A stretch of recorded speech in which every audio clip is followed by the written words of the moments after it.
Ala Rasulillah wa ala alihi wa mawalah. Asyhadu an la ilaha illallah wahdahu la syarikalah wa asyhadu anna Muhammadan abduhu wa rasuluh. Bapak-bapak, ibu-ibu, alhamdulillah Allah memberi kesempatan kepada kita untuk ngaji. Ya, mudah-mudahan Allah kita diberi ketenangan, keberkahan, dan pahala tentunya. Kalau ilmu saya kira Bapak Ibu sudah tahu lah ya. Dan silaturahim aja saya dulu pakai Zoom ya, zaman dulu. Temanya kita ingin bicara tentang esensi ibadah saum. Kenapa? Karena kadang-kadang kita kalau saum itu tidak menghayati secara dalam. Kita pahami ibadah itu kan ada dimensi esoterik dan eksoterik, itu harus ada. Nanti dalam prosesnya kita memahami ada perbedaan, saya kira itu ada sesuatu yang niscaya ya Pak ya. Karena perbedaan itu kan baik kalau menurut saya itu. Kalau hari ini kita hari keberapa? Ke-6 6. Muhammadiyah kan hari ke-7. Jadi saya kira enggak masalah. Justru ketika saudara-saudara kita dari Muhammadiyah ini lebih dulu sehari, terus kita kedua ya. Nanti di malam ganjilnya itu ganjil semua. Kan bagus itu. Di 10 hari terakhirnya kan ganjil semua. Artinya bumi Indonesia itu didatangi malaikat secara simultan gitu loh. Ya. Jadi tidak ada malam genap di Indonesia itu. Bumi Indonesia didatangi malaikat terus-terusan. Kan bagus itu menurut saya. Ya, Persib menang itu karena berbeda Pak. Ya, saya mohon maaf, saya ketua penasihat bobotoh takwa itu. Jadi Persib menang itu karena para pemainnya berbeda-beda. Adam Alis mainnya beda dengan Tom Hai sekarang itu. Ya, beda main dengan Beckham itu kan. Jadi justru perbedaan itu energi. Saya pesantrennya di Garut, Pak. Istri saya pesantren di Jawa. Itu kami sholat aja di rumah berbeda, Pak. Dan biasa aja. Istri saya itu kalau sholat tuh pakai mukena, saya enggak. Nah itu kan perbedaan. Selama perbedaan itu positif, saya kira bagus. Dan makanya di sila Pancasila itu kan semuanya menggunakan kecuali persatuan. Ada ketuhanan, kemanusiaan, keadilan, kerakyatan. Tapi persatuan itu tidak menggunakan kesatuan, persatuan. Itu founding father bangsa ini memahami betul bahwa kita ini insan yang diciptakan berbeda, ya kan? Nah, mudah-mudahan perbedaan ini energi. Nah, tetapi ada satu hal yang kita sepakat bahwa saum ini kan proses kita untuk menjadi lebih baik. Betul tidak Pak? Ini sepakat kita. Tapi nanti definisi menjadi lebih baik ini yang beraneka ragam. Saya kira ini tidak bisa dipungkiri oleh kita. Apa salah satu esensi saum yang kita lakukan? Nah, Bapak Ibu, salah satu esensi saum itu bahasa itunya ubudiyah ya, penghambaan. Bahasa kitanya mungkin puncak spiritualitas.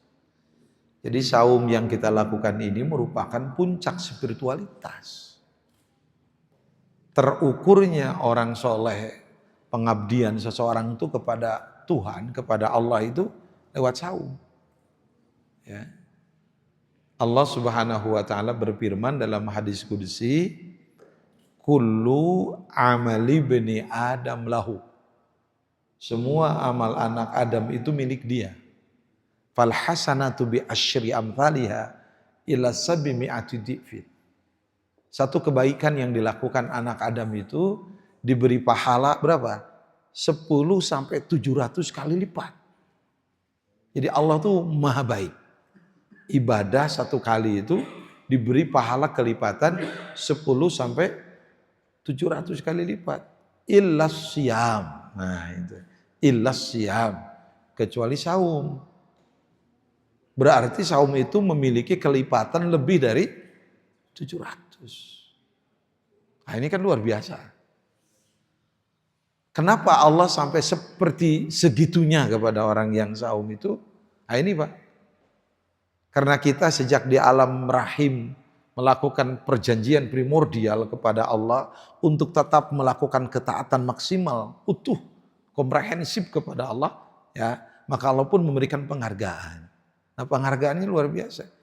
Yatruku ta'ama li syahwatihi min ajli wa yatruku syaraba li syahwatihi min ajli.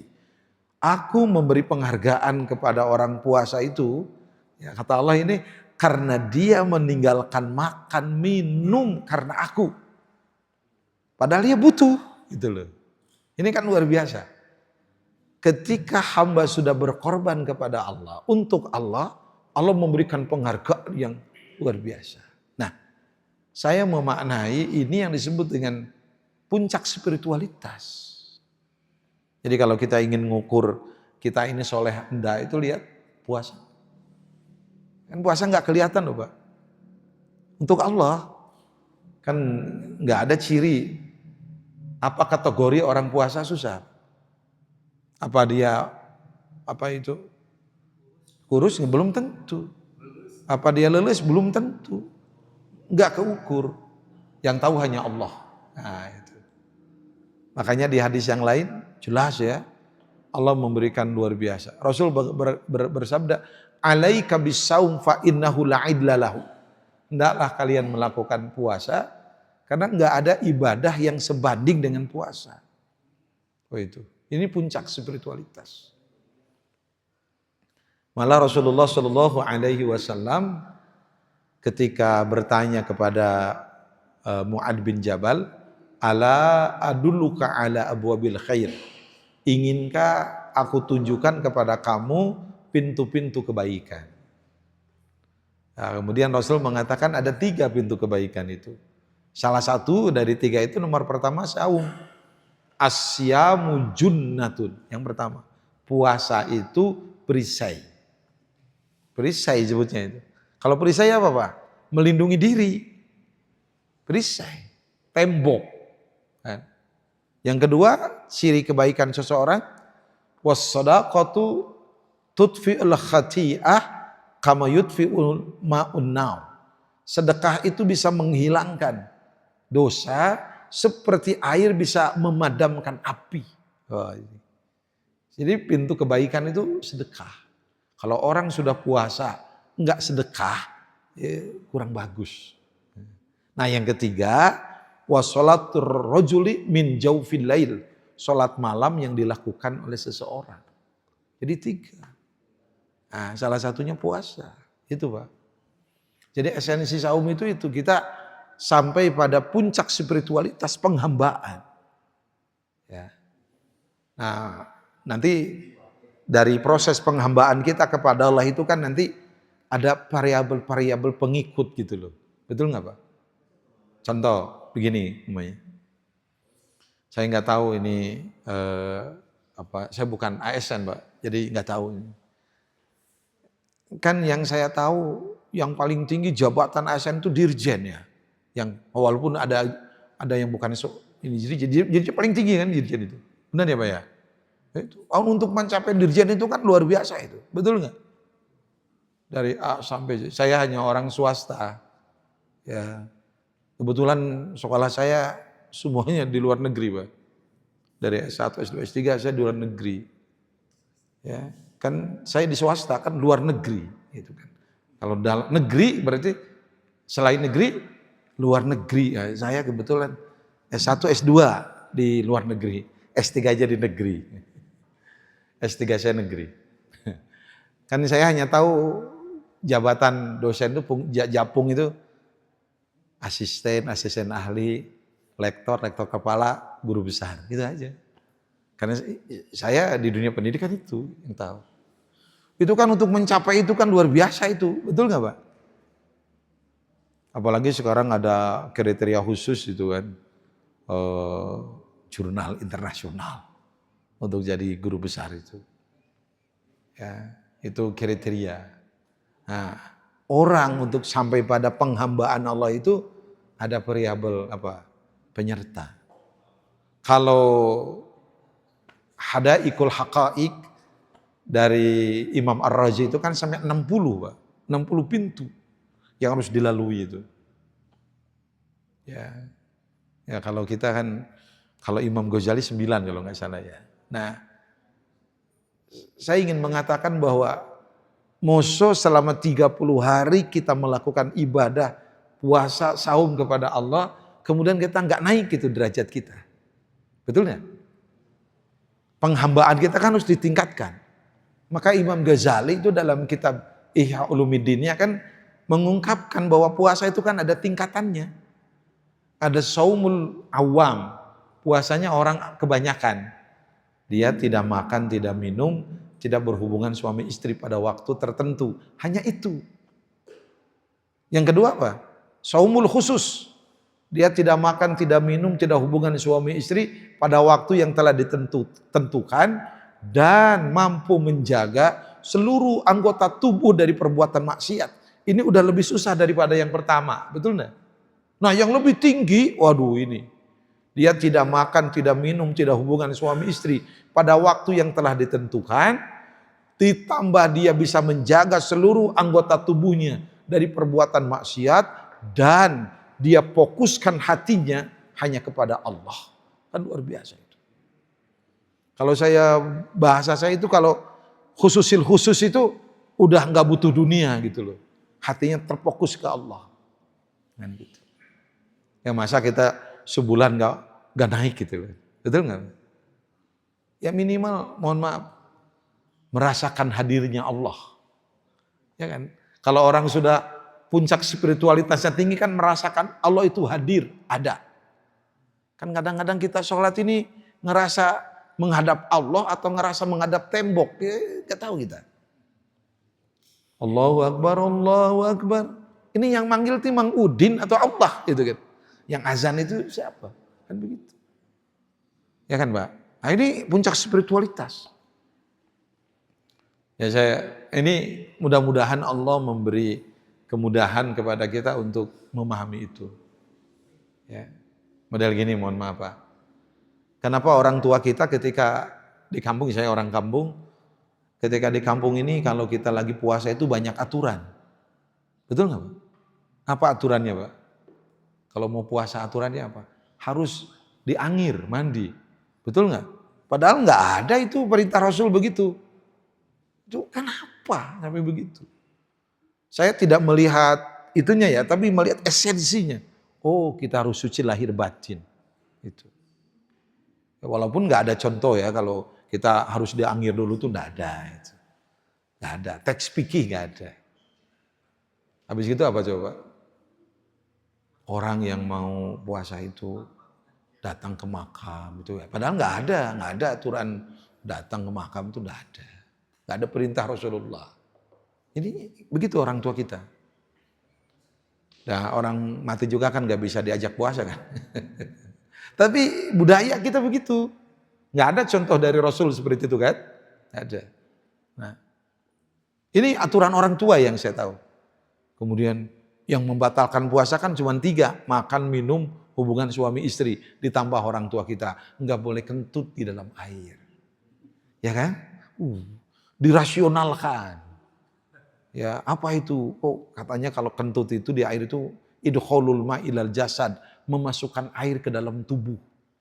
Jadi katanya kalau kita kentut itu begitu menutup itunya, itu air terkemot masuk ke dalam tubuh kita begitu. Kan itu terkoreksi dengan ilmu pengetahuan kan, tidak terjadi itu. Bahwa ketika kentut di dalam air itu ya tidak terkemot, air itu tidak gitu. Artinya tetap aja nggak masuklah ke tubuh tuh nggak ada.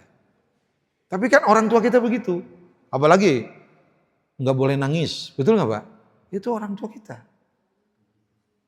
Yang ini nggak boleh ngorong, nggak boleh ngupil itu, saya masih ingat itu. Oh iya ya.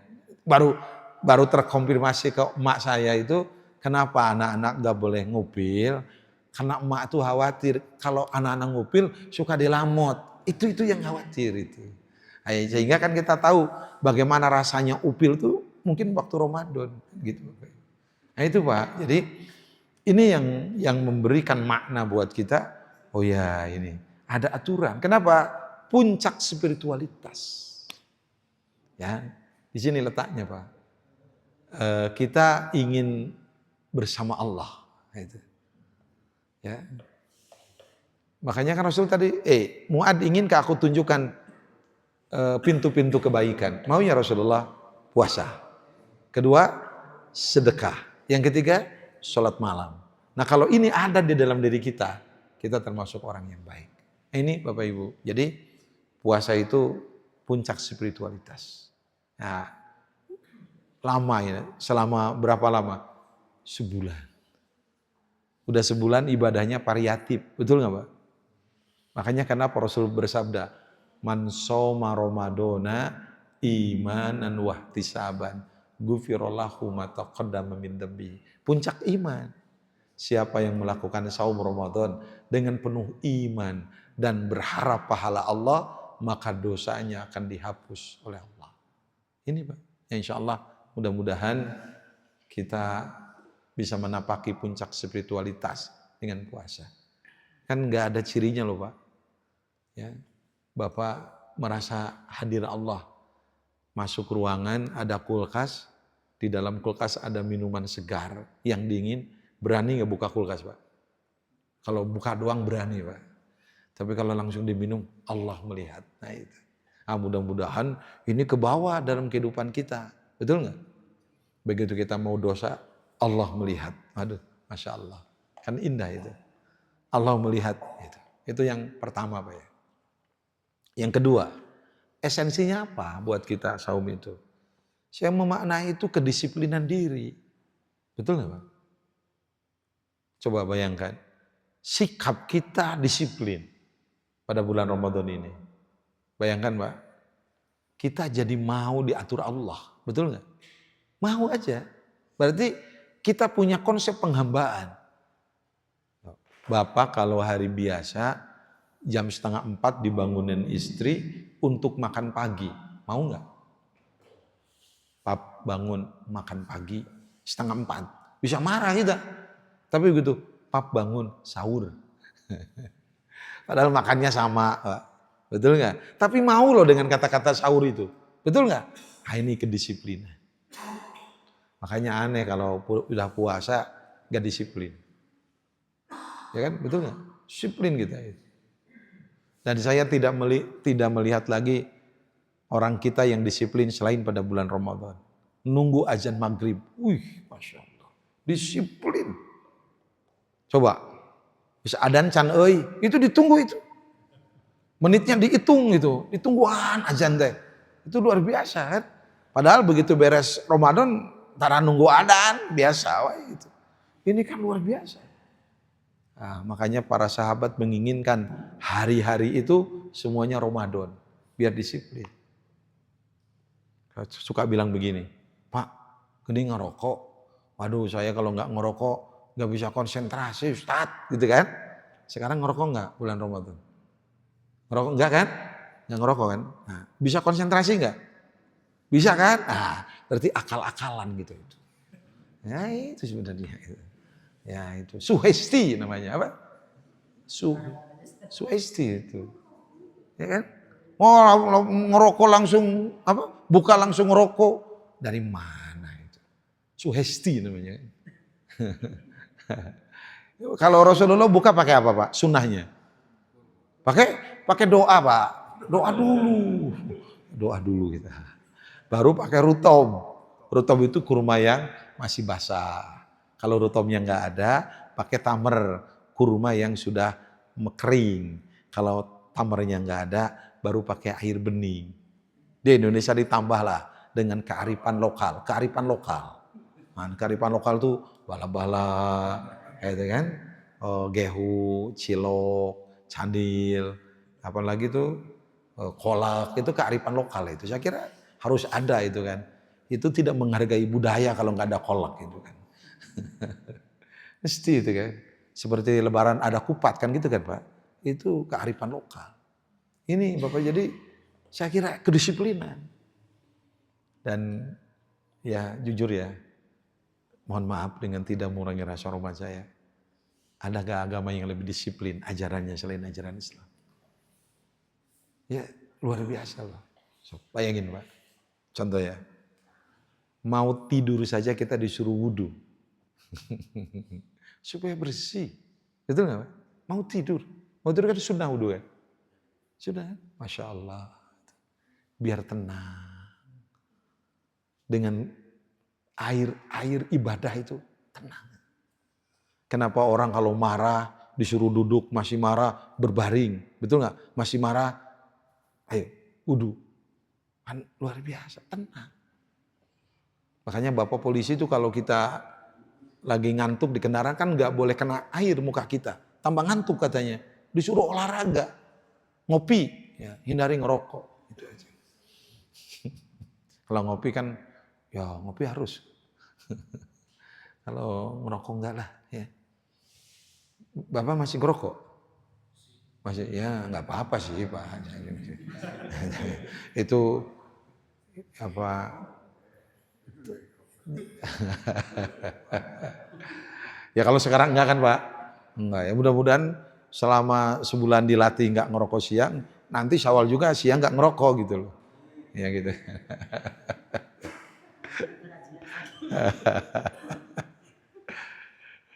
Ya, saya cuma ngerokok takut itu aja. Merokok menyebabkan serangan jantung, kanker, impotensi, kelainan kehamilan dan janin. Itu aja yang saya takuti Pak. Itu aja. Apalagi ada tulisan merokok membunuhmu. Gitu. Tapi kata orang ngerokok, pajak paling besar dari rokok. Ya, saya membantu negara. Nah, itu makanya saya nggak berani mengharamkan. Pak. Kalau Muhammadiyah kan mengharamkan. Kalau Persis makruh ya saya tahu. Kalau NU makruh. Jadi hanya Muhammadiyah yang mengharamkan. Kalau saya bingung juga ya. Kalau saya ikut makruh aja deh. Karena masih ada bayinya Pak. Ini Bapak terbesar membayar bea cukai. Luar biasa itu. Jadi memang berat itu. Membantu petani tembakau. Artinya gini loh, kedisiplinan itu. Betul nggak? Saya lihat kedisiplinan luar biasa. Model gini ya, mohon maaf.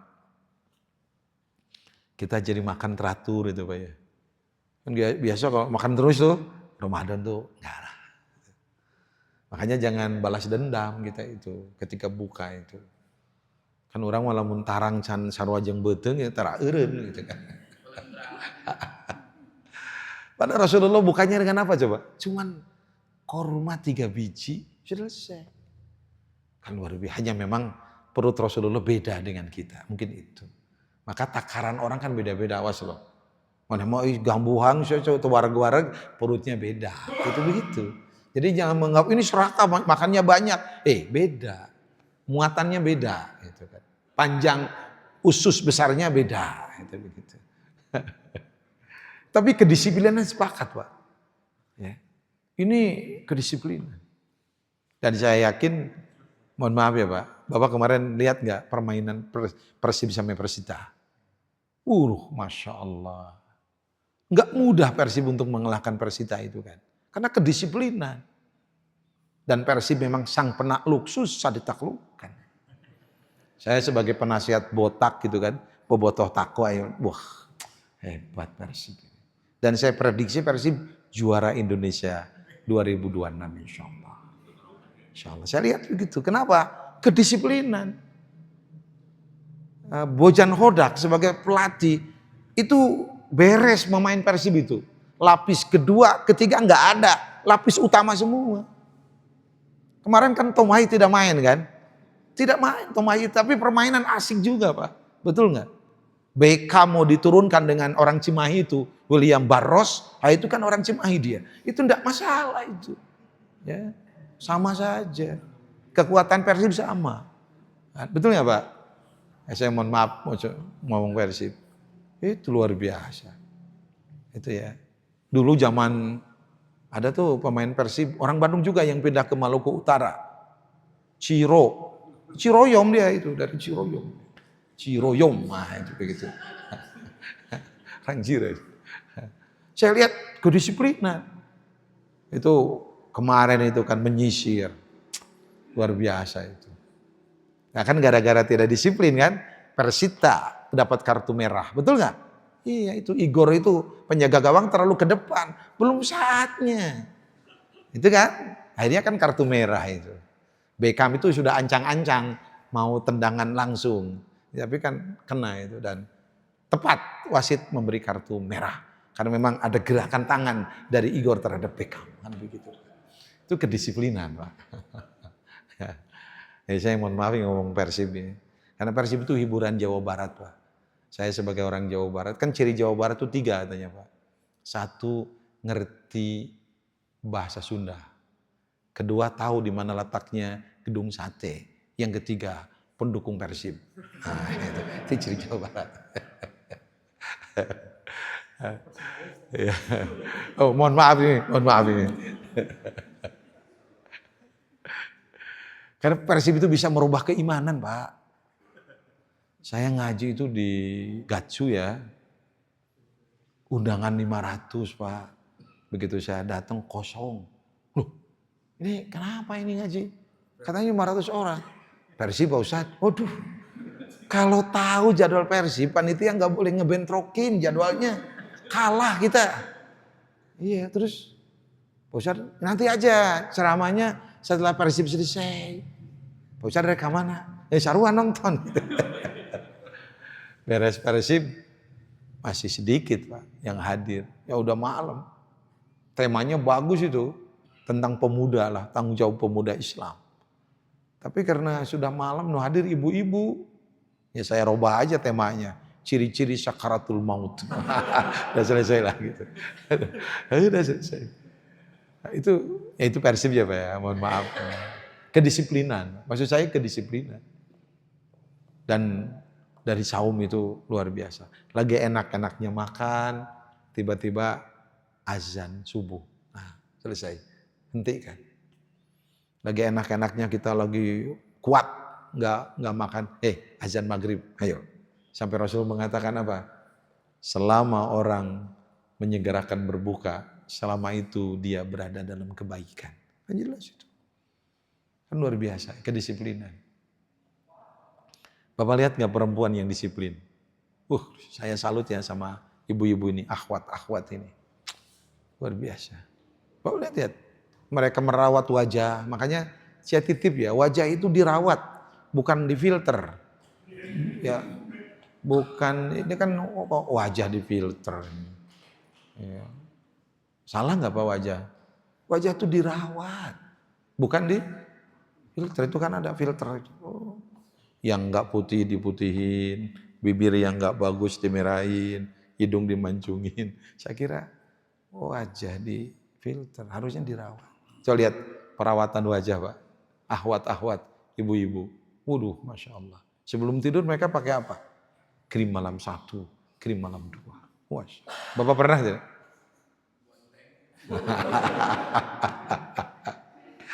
Itu ibu-ibu itu luar biasa itu. Betul nggak Pak? Nih, ya bapak-bapak kalau mau ke kantor ada acara apalah. Ibu-ibu itu kalau ada acara itu bisa seminggu Pak mikirin bajunya. Orang mau kantara biasa gitu. Kalau mau kondangan bapak mikirin apa? Orang rek mare amplop sabar aja ya. Terus ya enak tuh makanannya itu.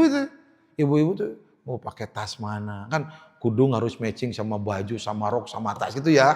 Kadang-kadang naik angkot aja matching sama angkot. Wah, ya ibu-ibu itu. Kalau kita kan nggak pernah kayak gitu. Ini Pak kedisiplinan. Maka saum ini mudah-mudahan ya. Dengan saum ini kita tambah disiplin. Ya, bayangin coba Pak. Orang nu malas sholat malam ayat taraweh. Alhamdulillah. Ya kan? Saya itu kalau nggak ada jadwal khutbah taraweh, imam taraweh, mungkin nggak keluar Pak. Coba, betul nggak? Waduh, habis buka bawaannya apa? Ngantuk Pak. Terus taraweh Pak, waduh, berangkat ke masjid. Aduh, nikmat sekali. Nikmat kan? Kedisiplinan. Kata orang tua, tong peting teh syaratnya bisa kaberangan sahur. Waduh, makanya saya aneh. Kenapa Ramadan datang ke kantor lebih telat? Kalau saya itu seneng masuk kantor jam 5:30 kalau saya itu. Pulang zuhur. Begitu. Setuju nggak Pak? Kan kayak masuk jam 8 pulang jam 2. Sama aja kan?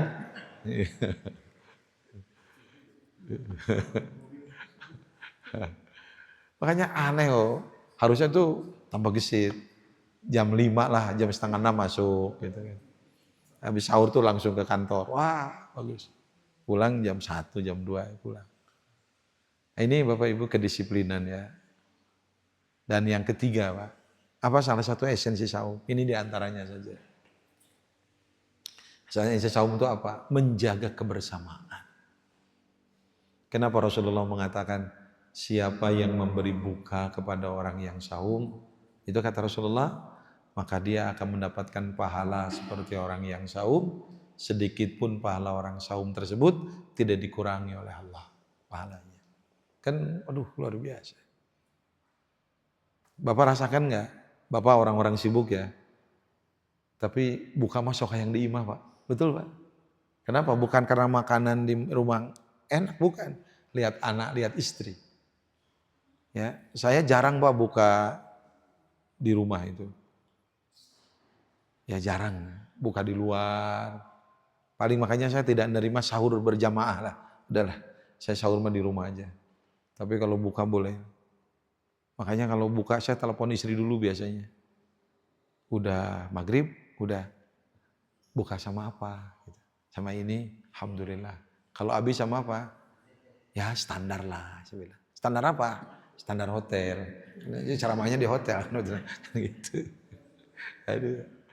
Coba Bapak kerasa nggak sahur bareng, makan bareng, ya kan? Nikmat itu Pak, betul nggak? Bukan makanannya yang nikmat, suasana kita dibantu oleh anak istri untuk bersama-sama. Makanya agama kebersamaan itu agama Islam. Betul nggak? Coba, ini mohon maaf Pak. Kita boleh bertengkar? Nggak boleh. Kalau boleh bertengkar, berapa lama kita boleh sakit hati? Hanya 3 hari. Masa reda lah gitu ya, gencatan senjata 3 hari. Sisanya harus akur lagi. La yahillu li muslim ayyahjuru akhahu fawqa thalathil layal. Tidak halal bagi seorang muslim bertengkar dengan saudaranya lebih dari 3 hari. Bapak kesel sama temennya Bapak, cuma 3 hari. Setelah itu harus akur lagi. Betul nggak? Saya catat tuh loh, wasit kemarin tuh yang Persib terhalang di 8 besar itu. Saya catat itu. Ya kan? Seperti saya juga mencatat Indonesia gagal. Itu dari Oman itu, Ahmad Al-Kab. Masih ingat saya itu. Masih itu. Tapi karena kita muslim, kesalnya hanya 3 hari. Berapa hari Pak? Betul nggak? 3 hari doang. Setelah itu bebas. Maka di ajaran Islam tuh ada salam. Assalamualaikum. Itu yang bikin kita menghargai. Coba saya tanya. Wajib jawab salam? Wajib. Semarah-marahnya bapak sama teman. Kalau teman kita sudah assalamualaikum jawab nggak? Kalau nggak dijawab, dosa. Dosa. Itu beda lagi tuh. Assalamualaikum. Waalaikumsalam. Karena kalau nggak dijawab, dosa. Luar biasa itu. Nggak dijawab dosa. Ngeri Pak. Cuman satu orang Islam yang tidak boleh dijawab salamnya itu ada. Walaupun dia profesor, walaupun di kiai, ada. Orang yang sedang jadi imam ketika sholat. Itu tidak boleh itu. Cek imam teh. Assalamualaikum warahmatullahi Waalaikumsalam. Itu nggak bener itu. Bid'ah itu. Harus diteruskan itu. Ini Pak. Maka kita kuatkan kebersamaan. Ya, dan saya yakin di sini pasti suka ada buka bersama kan? Atau enggak ada? Tergantung anggaran itu biasanya. Ya. Saya tahu itu efisiensi Pak. Iya, jadwal-jadwal di dinas-dinas nggak ada sekarang Pak. Pak Ustadz, ya nggak ada buka bersama, paham? Saya bilang gitu aja Pak. Ya. Lalu buka bersama nggak usah pakai anggaran negara menurut saya itu. Bawa makanan masing-masing dari rumah, betul nggak? Nanti diganti kantor gitu. Itu aja begitu. Kebersamaan itu nyaman ya Pak. Makanya jangan pernah kita merasa lebih baik, jangan merasa lebih hebat. Begitu datang di masjid, kita semua hamba Allah. Nggak ada yang lebih mulia kecuali ketakwaan. Innallaha la yanduru ila suwarikum wala ila ajsamikum walakinallaha yanduru ila qulubikum. Allah tidak melihat bentuk dan rupa kalian, tapi Allah melihat hati kalian. Itu kata Rasulullah. Sebab kebersamaan itu bukan karena harta. Belum tentu loh Pak, mohon maaf, orang kaya lebih bahagia dari orang miskin. Betul. Maka jangan pernah sombong dengan kekayaan yang kita miliki. Mohon maaf Bapak barangkali yang punya posisi di sini, jangan sombong ketika kita punya posisi. Suatu waktu pensiun Pak, itu. Kalau sudah pensiun, nggak ada lagi orang yang menyapa kita. Dulu kalau pintu dibukain, nanti buka sendiri. Tas dibawain, bawa sendiri. Maka jangan sombong kalau kita punya sesuatu, jabatan, harta. Orang kaya belum tentu lebih bahagia dari orang miskin. Banyak orang-orang miskin lebih menderita dari orang kaya, itu banyak. Kan faktanya itu ya Pak, betul nggak? Faktanya begitu.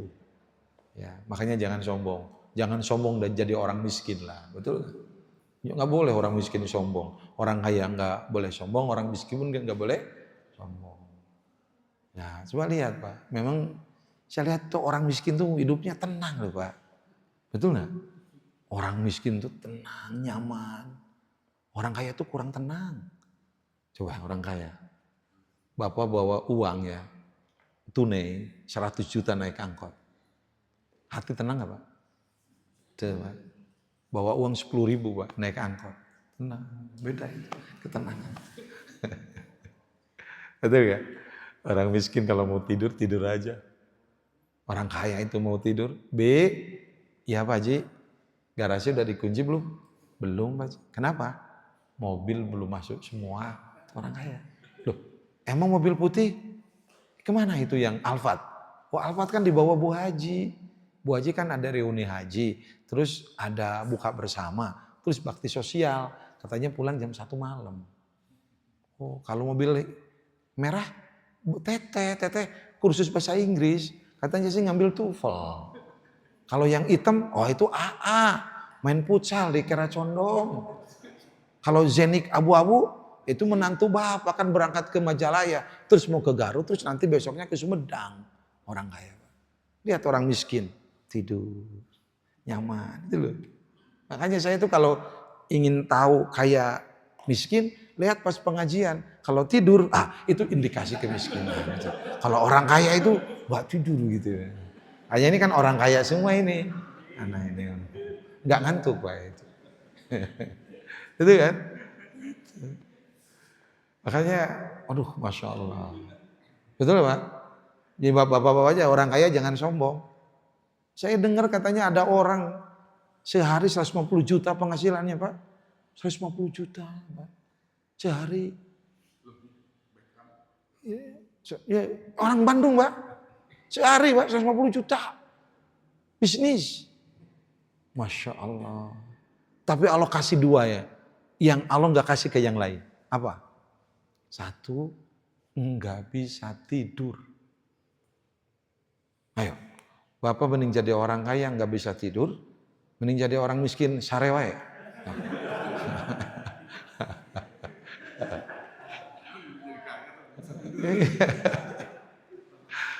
Ini dia katanya beli kasur ratusan juta, dianggapnya tidur pakai kasur, bukan.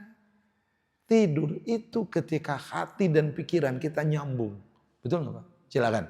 di Masjid Ulul Albab ya, kita habis sholat zuhur tidur, ngelempengkeun cangkeng orang sudah bilang. Nggak usah pakai AC, nikmat gini. Begitu tidur dikasih mimpi oleh Allah, ketemu bidadari. Waduh. Ternyata bidadari itu banget di tengah-tengah mirip mantan ketika SMA. Itu karak ngimpi itu teh. Udah ngesaret seri itu luar biasa. Cok silakan Bapak. Tidur di rumah mewah, dijaga satpam, ratusan juta harga kasurnya, dikasih mimpi oleh Allah. Dikejar-kejar kejaksaan sama KPK. Riut eta Pak, kesang lembut, kesang badag kala luar eta kabeh. Padahal karak ngimpi, kegebegan itu. Tuh Pak. Betul? Maksud saya apa? Itu. Harta jangan sombong kalau kita punya. Dan orang itu nggak bisa makan katanya Pak. Setiap makan mual, diperiksa sampai ke luar negeri, wah itu apa? Oh, sukses, sehat, tapi nggak bisa makan. Mending jadi orang kaya tidak bisa makan atau miskin barang akan wae. Ini pengalaman ya Pak. Saya diajak makan sama orang kaya. Ternyata orang kaya makan cuma sensasi, bukan substansi. Orang kaya tuh makannya sensasi doang, bukan substansi. Ustadz, makan yuk. Siap Pak Haji. Mohon maaf ya. Enggak, Bapak tahu lah tempatnya. Di sini Pak Haji. Iya. Pak Ustadz nggak mau? Enggak. Loh kenapa? Kenapa Pak Haji di sini? Makannya pakai piring seng Pak Ustadz. Piring seng itu. Ya. Kok Pak Haji, Pak Ustadz kieu? Nggak mau. Kenapa? 6 tahun saya di pesantren. Piring seng. Udah lewat masa-masa saya kayak gitu. Oke. Kalau Pak Ustadz nggak mau, yuk. Orang kabelah wetan. Kawetan deh Pak. Ya di Bandung lah ya. Makan pakai daun. Saya bilang, iya Pak Haji. Iya. Terus Pak Ustadz nggak mau. Kenapa? Pak Haji maksud teh. Abi mengaliwat biasa pakai daun jauh Pak Haji. Terus Pak Ustadz mau makan apa? Seteak. Itu Pak Haji saya. Saya jarang makan seteak itu tulisannya.